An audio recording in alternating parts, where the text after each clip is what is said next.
Are you a business owner that's highly dependent on skilled trade labor to get the job done, and you're just so frustrated because you can't find new talent?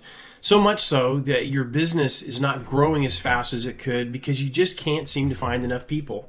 Or perhaps you're a skilled trade pro currently working in the field and you're just flat out worn out. Even though your employer is trying to find new people, they just can't, which means you're working a lot of hours, and that may be causing you some work-life balance challenges at home, and that's never fun. Wait a minute.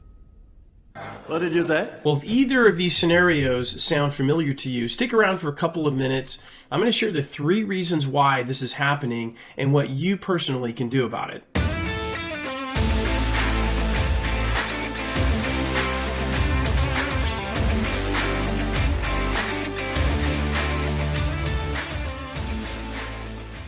Based on the latest statistics, about 65% of our high school graduates ultimately end up going off to college, along with all the debt that goes along with it. That's why we have approximately $1.8 trillion in college debt. Well, why is this happening? Well, the Bureau of Labor Statistics, which is highly disseminated through the internet, is understating the wages, particularly for skilled trades. For example, they say that a journeyman plumber, on average in the United States, makes around $29 per hour. Does that sound right to you? Oh, that's not right. No. This can't be right. And total BS. Doesn't sound right to me either.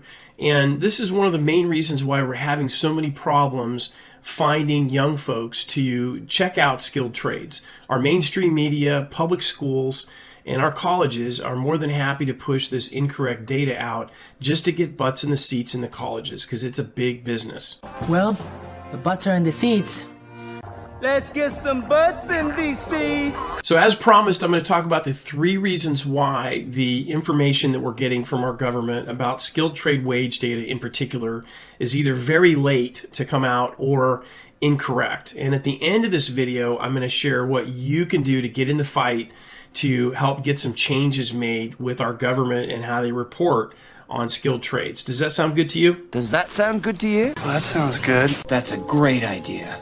So why is the information that we're getting from our U.S. government mostly BS?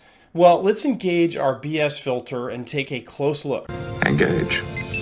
Number 1, the gears of our government, and I know this won't be a surprise to most of you out there, turn very, very slowly. When wage data finally makes it out of the government bureaucracy, it can be as much as 12 to 24 months old before we ever see it. It's old, really old. And when this data shows up on the internet or in the rare occasion covered by the mainstream media, it's rarely disclosed fully as to how old the data really is. Keep it a secret? No! Don't write that down! And number 2 is the Bureau of Labor Statistics. I know that's a mouthful, also known as the BLS, and they're widely regarded as the collection source for wage data in the United States.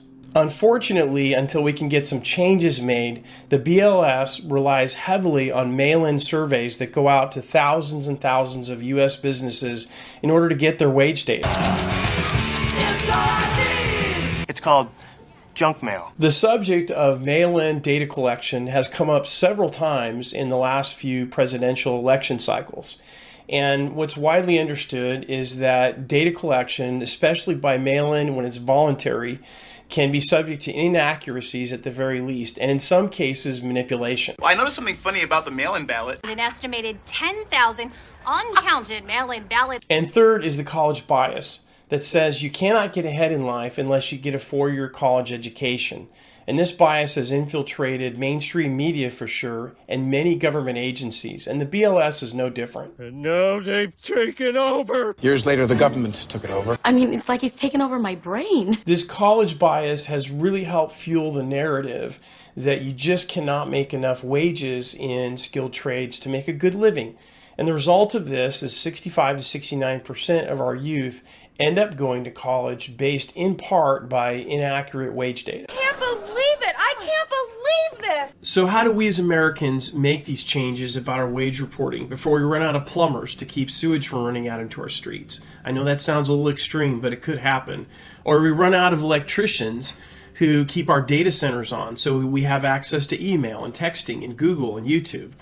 Well, the way we do that is get changes made in data collection and distribution policies at the BLS. In doing so, we can answer the age-old question about should the kids go to college or should they go into skilled trades? And they can't make these informed decisions until they have the right information. On this post, you will see a link to the skilledtraderescue.com National Wage Survey.